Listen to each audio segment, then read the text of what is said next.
so much. I love you so much. I love you so much. I love you so much.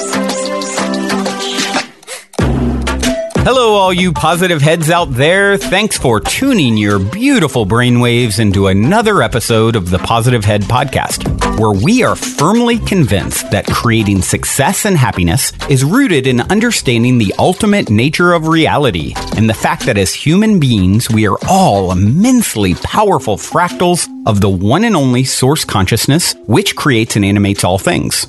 Now, of course, understanding this powerful truth is one thing. Applying this incredibly empowering wisdom to everyday life, well, that's another, which is exactly why we provide you with a fresh serving of soul food for thought 5 days a week to help constantly remind you of what matters most. You are it. And I'm your host, Brandon Beecham.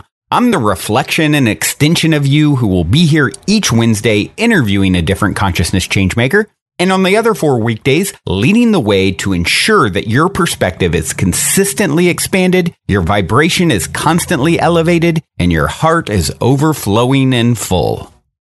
Also, this episode of the Positive Head Podcast is being brought to you thanks to the support of Gaia. If you're not familiar, Gaia is the go-to source for streaming consciousness content online, and you can sign up for your first month for only 99 cents at gaia.com/positivehead. That's spelled GAIA.com/positivehead. Check it out.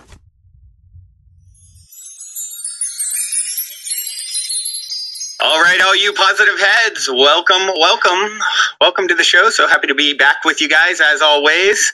And I am also a little extra excited because I have my good friend Christopher Jackson here with me to help steer the ship today. He co-hosted last week and has been gracious enough to come back and do it again this week. Hey there, Chris. Welcome, my friend. Hey, brother.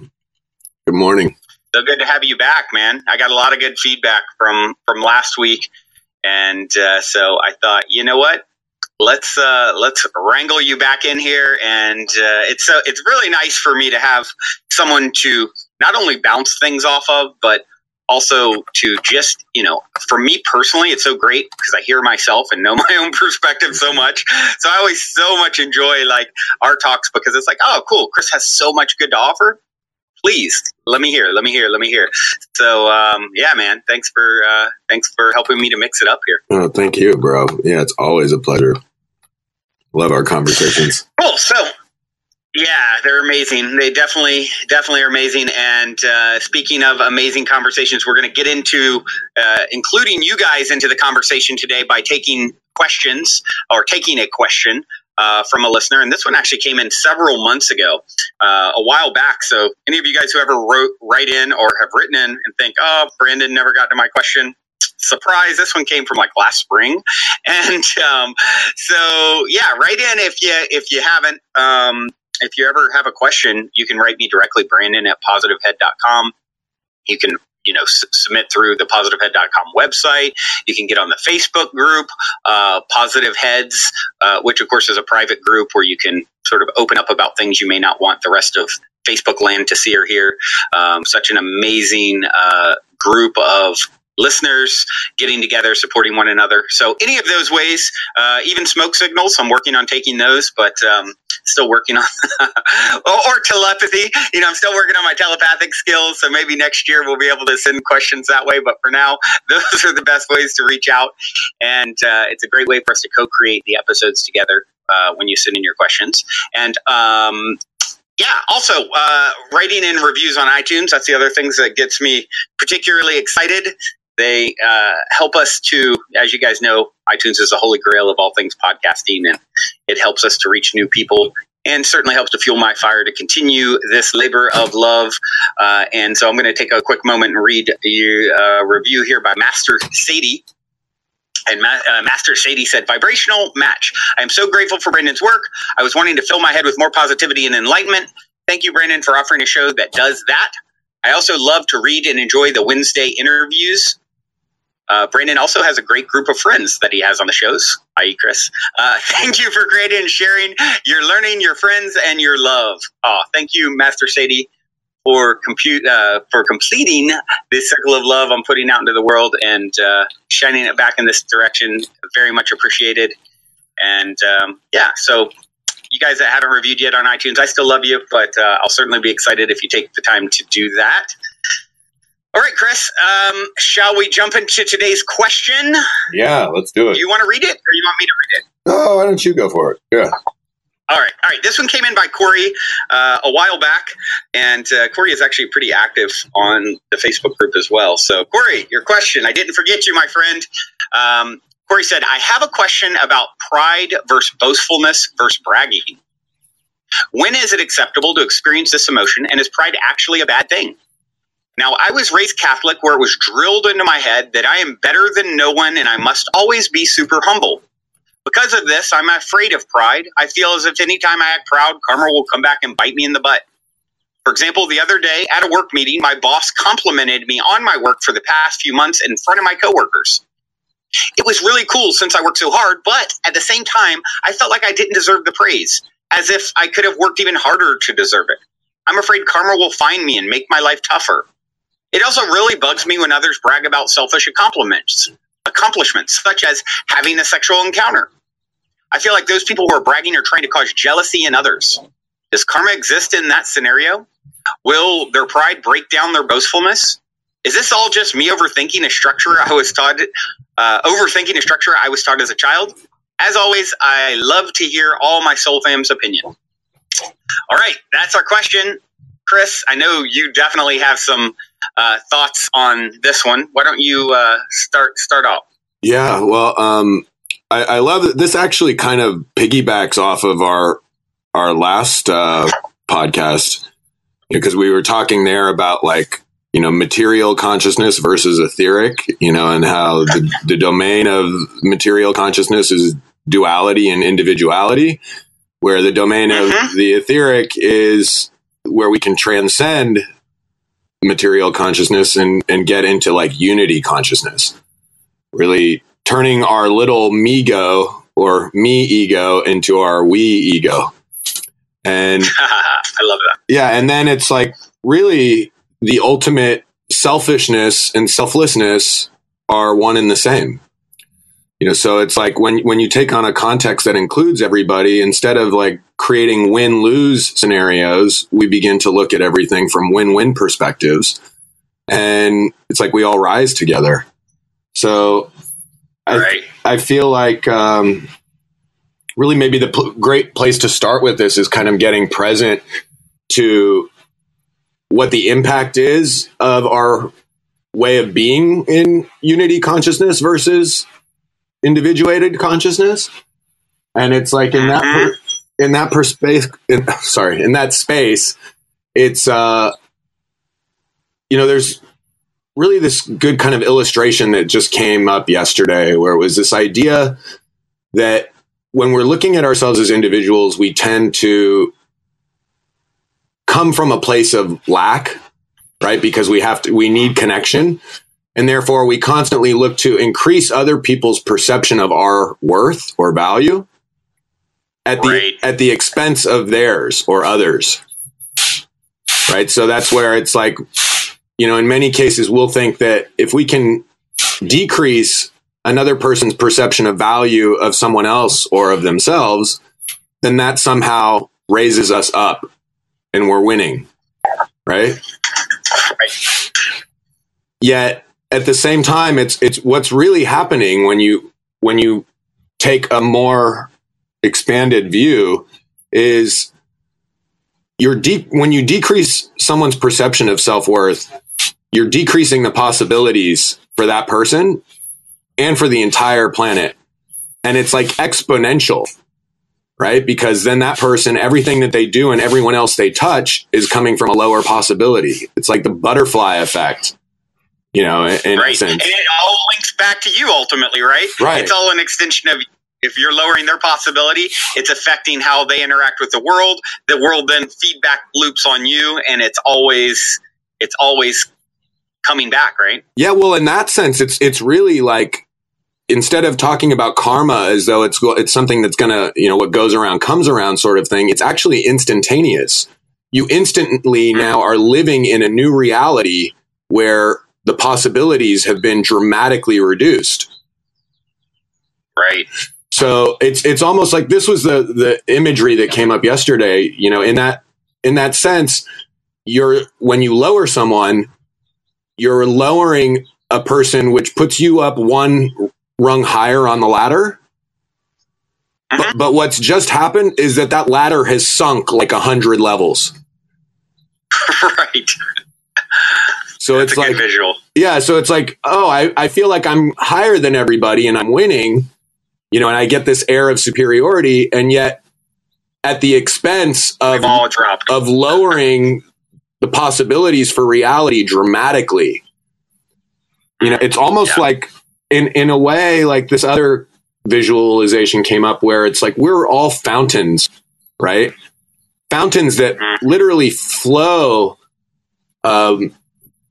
whatever is in our minds and our belief structures into the gift of the present for everybody else to be present to. Right. And when we're lowering other, coming from a place of lack, or shame or guilt or any of those things, we tend to actually be fountains that are moving in reverse. Like we're actually sucking life out of the present. As opposed to when we're really feeling full and grateful and abundant, we're actually flowing, showering everybody else with positivity and raising them up. So it's like in the unity consciousness perspective, when we raise someone else, it may seem like we're not getting above them, but at the same time, what we're doing is the ladder is rising up 100 levels. So we all rise together. Yep. And from that perspective, it makes me think of. Yeah. Sorry to interrupt. It makes me think of Lao Tzu, who said, why is the sea king of 100 streams? Because it lies below them. Therefore, it is king of 100 streams. And to me, that's like such wisdom. Like, getting underneath and lifting up is sort of the path to becoming king, right? Or queen. Yeah. And then it's like the impact that we have by having a positive impact on one other person, we're literally having that positive impact on all of reality. And then we rise in the process.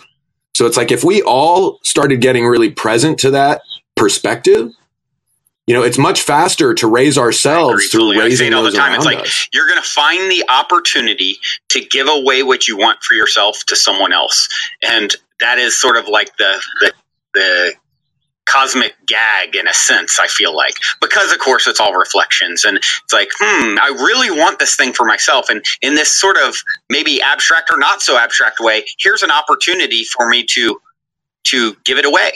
And I would say when you see that, you sense that, you even have an inkling of that. I don't think you can ever really lose when you're giving from a place that's coming from a pure, well-intended place. It's one thing like I'm giving with an ulterior motive, to take or deceive or get something. But if it's really coming from an authentic place, I feel like no matter what the outcome, you're going to win. Now, the other thing, Chris, here, though, with Corey's question is he's talking about, and it's something that I've just had a conversation recently with my parents, actually, talking about sort of bragging or boastfulness, or, there's a difference between being egotistical and self-confident, I think. And it's really important to find that balance. It's okay, in my opinion. He was uncomfortable being, his boss bringing up that, singing his praises, if you will. Right. And he feels like, that's like undeserved. And I think that's something we got to be careful with. It's like, to receive abundance, you've got to be, when you come, another quote, and I'm just paraphrasing that I saw somewhere at some point that stuck with me, was, when you come holding out your bag to be filled with sugar, it will be examined to see how large it is. How much are you willing to accept? Right. And, I think the idea that he is a reflection of those people around him. So anyone who would maybe see and not like that he's getting praise, I would say to those people, hey, Corey, in this case, is a reflection of you. If he's showing up anywhere in your world, he's a reflection, and whatever good you perceive that he is doing or praise that he's getting is something that you're, can attain to and are worthy of. Sure. And so I think it's really, it's something that I've really, Chris, sort of tried to find a healthy balance with in myself doing this show. And you can relate too as a teacher, a student. I always say we teach best what we most need to learn. I'm a student first and teacher second. But, there's a lot of people out there who are teaching, and it's a lot of like their name in lights. And, for me, I've sort of like, I like the idea of like, oh, there's, this, not sort of making too big a deal of myself, but also not wanting to minimize myself either. And I think that's a really important thing. Like, you're doing yourself, you're not doing the world justice by minimizing yourself, just like you're not doing the world justice by overinflating yourself. And Right. I think it kind of comes back to the same thing of what is the underlying intention and energy behind whatever it is you're doing, Right. Ultimately sort of determines. Well, yeah. So this brings up like 2 or 3 principles that all kind of support and reinforce each other. One is operating from unity consciousness rather than individuated. When we have those experiences of being given to, one of the greatest things that it's good for us to get that we can give to others is actually receiving. A lot of us who are big givers, often miss that one of the greatest gifts that we can give to others is to allow them to contribute to us. Absolutely.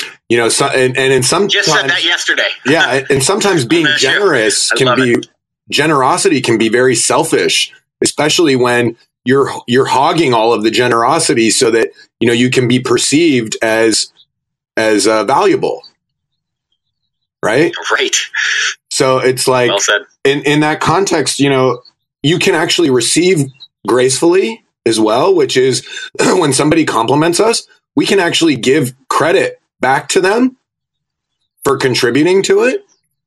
Just like, when you share with me like how, you compliment me for what I have to share, and it's like, and then I thank you. Well, thank you for giving me the opportunity, and for valuing it. It's really like, just the opportunity to even share with everybody on the show is like, it's great. And we all support each other. And then it's like, we all get to participate in each other's successes.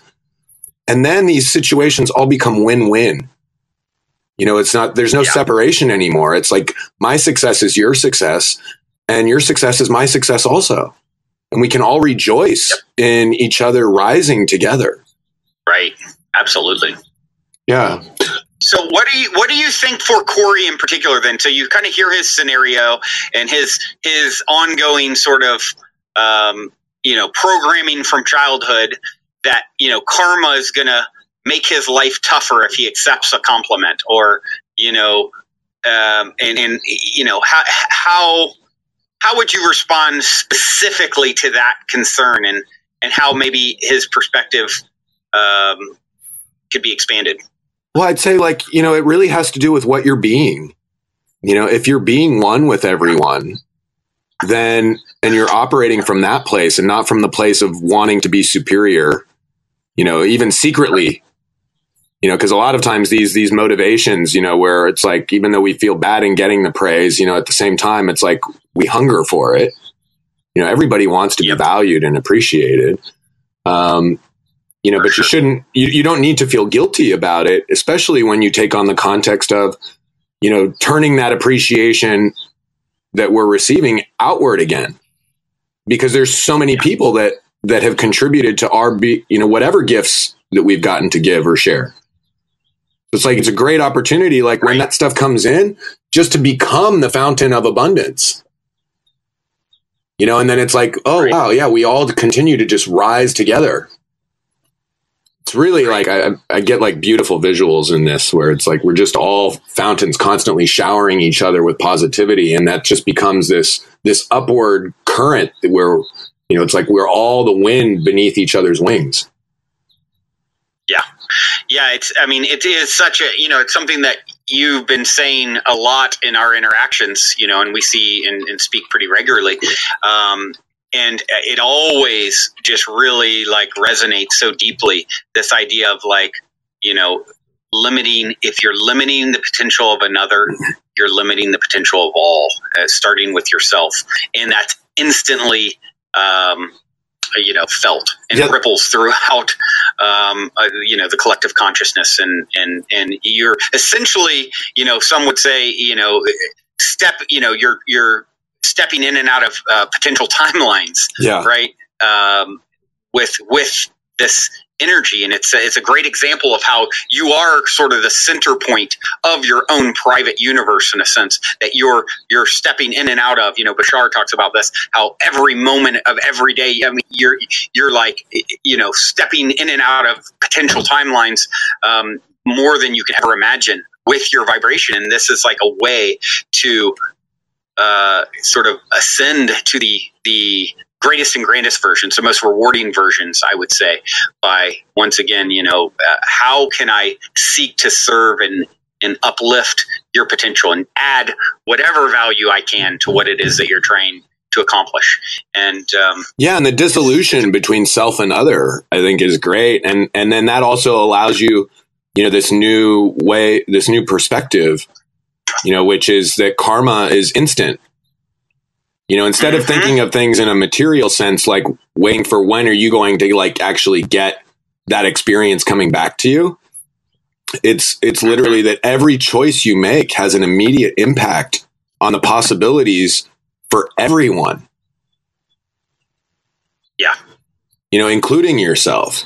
And then this great distinction, has come up too around relationships, where it's like when we're coming from an individual perspective, really we don't have relationships. We have relationships, where we're literally constantly looking to elevate ourselves at the expense of others, right?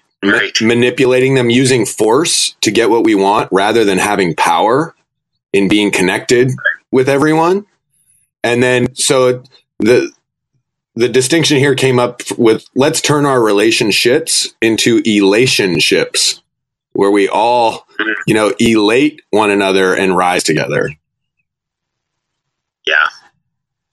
Yeah, this kind of ties into what I talked about yesterday on the show too, is having more experiences for me lately where really just feeling my heart chakra really opened up, and seeing the light in others, and what Wayne Dyer says, see the light in others and treat them as if that is all you see. And I've been just having experiences where it's like, when my heart is really open and I focus my intention on opening my heart, it changes how I want to interact. And even if someone is coming at me in a way that maybe is cross, or, they're not coming from a heart opened perspective in that moment, seeing the light in them, opening my heart, that is the path to relationships, I would say. They're going to ultimately reflect back that it's like you're bringing this powerful love energy, heart energy to the room, to the interaction. And it's so powerful, it sort of transmutes everything it touches, I feel. Or if someone's at least not in that state, they're going to kind of like get out of the way. They're not going to be able to, be in the presence of it, because it's it's just such a powerful force. Yeah. Awesome. Well, awesome, Chris. This has been a epic adventure in discovery, self-discovery, transformation. Corey, I hope this helps to shine some light for you on your question. And certainly it's helped me. And, as far as, pride and all those things, it's like I would worry less about someone's pride or where they're coming from, and just more about being confident in yourself is good. Feeling good about yourself is great. And I don't, the way Corey's written in here, I don't think there's a whole lot of risk of Corey coming from this super egoed out state. If anything, Corey, you got to be careful not to minimize yourself, and it's okay to love yourself and be proud of yourself for the work that you've done. And yes, could you work harder? Could you do better? Of course, there's always the potential to, elevate to the next greatest and grandest version of yourself. But don't discount the journey. The journey is the goal. The path is the goal. And if you're coming from a well-intended, heart-centered state, you should feel good about yourself and be proud of yourself. And yeah, and I think there's just sort of my last thought on that. Oh, sorry. Yeah, I feel like just an empowering context to this is like really getting connected to what's possible for us all, right? Like imagine this world where everyone is loving and supporting you in experiencing how extraordinary you are, and that you are loving and supporting everyone else and experiencing how extraordinary they are.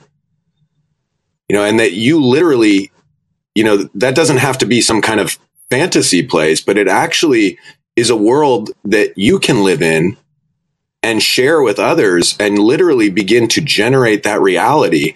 When we all align to this deeper awareness around reality, then it literally becomes like a heaven on earth.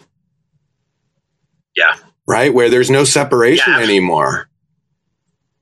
Yeah. And, Chris, what I love about that whole thought, and tying in what I was talking about a few minutes ago, the idea that we are sort of fractals of source energy. That is, you're the lead director, actor, star of your own private universe in a sense, and everything is sort of reflecting back to you what you're putting out. It really, all the power, it's like so often people feel powerless, like, oh, the world is this effed up place that's so outside of myself. And this really is an opportunity and a path to understanding that you have the control and power to start affecting your world today, right now, by applying this perspective and this information. And you'll see, the results will speak for themselves as you see things shift and morph to reflect back, the state that you are creating your own heaven on earth, with your energy, with your perspective. Yeah, I love this kind of ties in, I think, also the whole concept of, how should I say this? Reconnecting with God, in the sense of like everything that is, and kind of discovering yourself through everyone and everything. Because when you dissolve into the realization, and this ties into the Tao Te Ching, into, Buddhism, Christianity, basically all of the ancient, teachings all speak to these same principles. That reinforce us getting to have really, it's almost like we all have these opportunities every day to love ourselves. And that was, I think that was actually the title on Corey's question was self-love. When you realize that the self is inextricably connected to everyone and everything. And, this comes up, like Joseph Campbell has a lecture that he calls Sukhavati, which is literally, I think it's in Buddhism, it's the garden of bliss, right? Like nirvana almost. And when you attain this place, like there's two things that are echoed on this, in this place. One of them is all is impermanent and all is without a self. Interesting. And you could say that in another way just by saying that all is self. And when you start operating from that place, every choice that you make every day is an opportunity to love yourself through everyone else. Right. Yeah, that is absolutely well said. It was, who was it that was, I forget the teacher. I can see the meme in my mind, but I don't remember who the teacher was in this particular case. But what it basically said is they asked him, what about others? And his response was, there are no others. Right. And I love that. It's like such a powerful answer. What about others? What others? There aren't any. Right. So it's fascinating to start living from that perspective. Everything that you're doing, that's the foundational principle and perspective that you're operating from. And no part of the whole system. Beginning of all of our power. Yeah, and no part of the whole system can be affected without having an impact on every other part of the system. Right. Absolutely. Chris, this has been wonderful, my friend. As always, you are a beautiful reflection, and I so appreciate you and your willingness to come on and share with me and with the audience. And we'll do it again. We'll do it again next week. As are We're going to you. be doing this somewhat regularly, so hope you guys are enjoying it as much as we are. Thank you so much, Brandon. Yeah, I love you, brother. And thank you to all of you guys for listening and giving us the opportunity to share with you. It's such a gift and an honor to be able to contribute to each other. Well said. And you have a song queued up. You're going to take the DJ controls today, right? Yeah. So let's see. What's the name of it? It's All This to Say by Sleeping at Last. All This to Say by Sleep at Last. Chris, beautiful song to leave with today. Till next time, everyone, journey well. Love you all.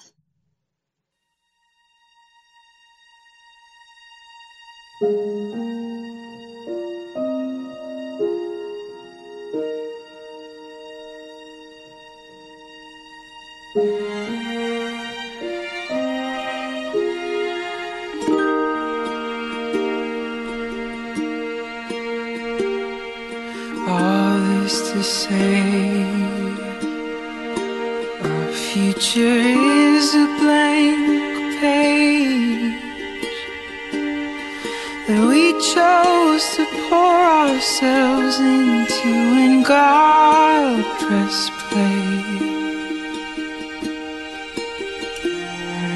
And we'll drag our pens into these parallel lines to record and to articulate everything we find. As decades unlace, we'll pause and carefully trace our shadows, our puddles of ink that our memory saves. Layer by layer, the framework was formed on an epic of paper we breathe to explore. Fast forward motion will gracefully show the flickering story that all of our sketches unfold. Before we were born, God gently told us the truth. Understanding is something that stops as our bodies bruise. So we'll concentrate, constantly rewinding tapes. Was the ghost just a glare on the lens that our minds create? That our minds create when God pressed play. Layer by layer, the framework was formed on an epic of paper we breathe to explore. And fast forward motion will gracefully show the flickering story that all of our sketches unfold.